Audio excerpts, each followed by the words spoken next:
even though Beans showed us that it can happen and stuff like that, but with Beans, and I told him this to his face, Beans never really brought South Philly with him. Tell me what you know about the hood life. I want to know your top 5 South Philly rappers. Top 5 South Philly rappers? Beans, Meek Mill, Cree Forge, Superstar Ye, and Food Banger, man. But I can't forget Nickelback either. You know what I'm saying? Name a lot, bro. Yeah, Nickelback. I didn't really get a whole feel for his movement and all that, but when the shit I heard, bro, Nickelback was one of them guys. You know what I'm saying?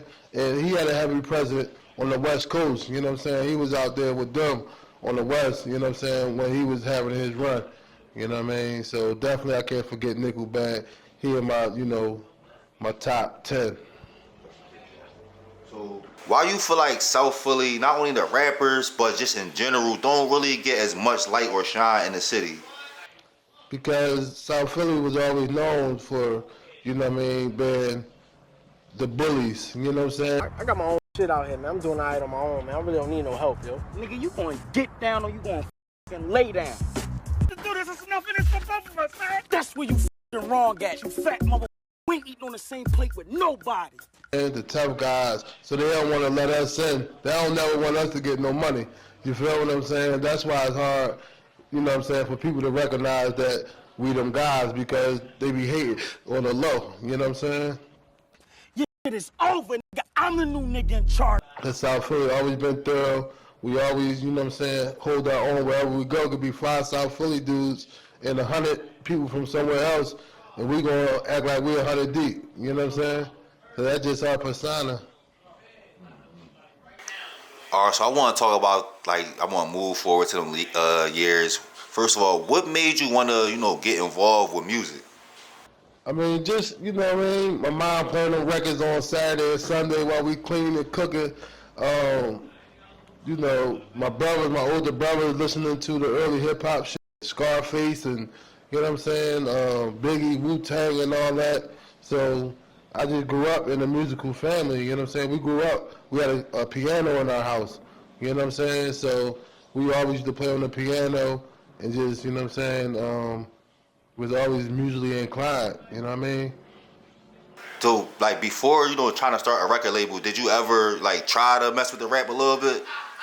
Everybody try to rap, That's just our culture, Growing up in the 90s and the 2000s, I always played around with the music, But as far as, me starting my label and stuff like that, it came, later in life that I knew that I had a lot of influence, in my community, as far as with the rappers and stuff like that. I had a lot of good relationships. Get them, man. They drunk. I'm cracking up in there. This nigga crazy. What was the first moment where you was like, you know what? This is what I'm going to do. I'm going to take it seriously, and I'm all in. What was that moment like? I ain't gonna lie. Really, once Meek got signed, man, it was like, even though Beans showed us that it can happen and stuff like that, but with Beans, and I told him this to his face, Beans never really brought South Philly with him. You know what I'm saying? It really wasn't nobody from the P with Beans, on his state property run, but Cousin E and Brother News, his brother. You know what I'm saying? As far as other homies and stuff like that, nobody never had that real opportunity to become, a producer, a road manager, a business manager. You know what I'm saying? South Philly never really had that opportunity with Beans. You know what I'm saying? And my uncle, he was with major figures managing them, so they was from North, so we really never got the real opportunity to create that, had an opportunity to really express ourselves in the music industry. So I felt though that it was time, during the Meek Mill era, for South Philly guys, to go ahead and have the opportunity. And I salute Meek for bringing us along for the ride. You know what I'm saying? So you see O'Malley turned into an artist, Talk turned into a businessman, You feel what I'm saying? So it was an opportunity for other South Philly boys to really, step up and have they shine. Bro, and bro, I want to say this. I go city to city, you know what I'm saying? The first thing they like, damn, bro, you from Philly? The first thing they ask is Meek Mill and cheesesteaks. Ain't no doubt. You know what I'm saying? For real. The footage, and it's a red carpet. Yeah. So I do want to piggyback. I do feel like, sometimes people expect or want too much from Meek. When all you really need is a picture, a handshake. All you need is that stamp, and then you can go city to city and make money off of it. Yeah, Meek he opened up the floodgates, again for Philadelphia. You know what I'm saying? That it wasn't the floodgates wasn't ever opened on the state property era, because a lot of dudes did make money and had opportunity during them eras, the Eve and all that. You got managers and stuff, but not really South Philly people. You know what I'm saying? We was left out of the situation, you know what I'm saying? And sometimes I think it was on purpose because of our demeanor and who we are. Down or you gonna f***ing lay down. But that's not, you know what I'm saying? Like, our demeanor is not exactly who we are. Right. In hindsight, we just got a defense mechanism type, demeanor because of the impoverished neighborhoods that we come from that was highly, violent and highly on some shit where you gotta, always be on point and then be on some shit when you see a threat coming. Mm-hmm. You know what I'm saying? So people, around the city and stuff like that, they took that as us being bullies or on some nut shit all the time.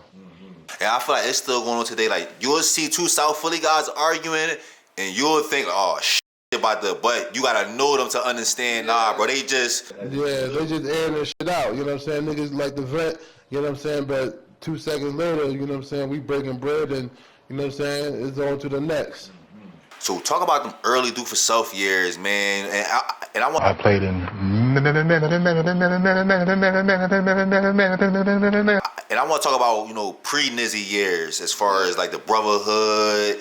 You really, died and you really pretty much putting everything together, you know what I'm saying? Yeah, no, first, you know what I'm saying, I was on house arrest. I put out Superstar Ye project, you know what I'm saying? But I ain't never had no name for my company or what I wanted to do. But I helped Ye, formulate his whole project as far as the graphics, getting beats and stuff like that. Got him the Meek Mill feature, you know what I'm saying, with him and Creek Fort, Cliphold 100. But I got locked up when they shot the video, you know what I'm saying? But then Ye started his own, group called Legendary Music Group. So when I came home, I was a little bit salty because I didn't get the opportunity to really, formulate my whole plan. And it took off, so it wasn't his fault. Wow, that's one of the only features when Meek first got signed. That was one of the only. Y'all remember? You know what I'm saying? But I came home. My plan wasn't all the way formulated, but you know what I'm saying? It was my fault because I went to jail. You know what I'm saying?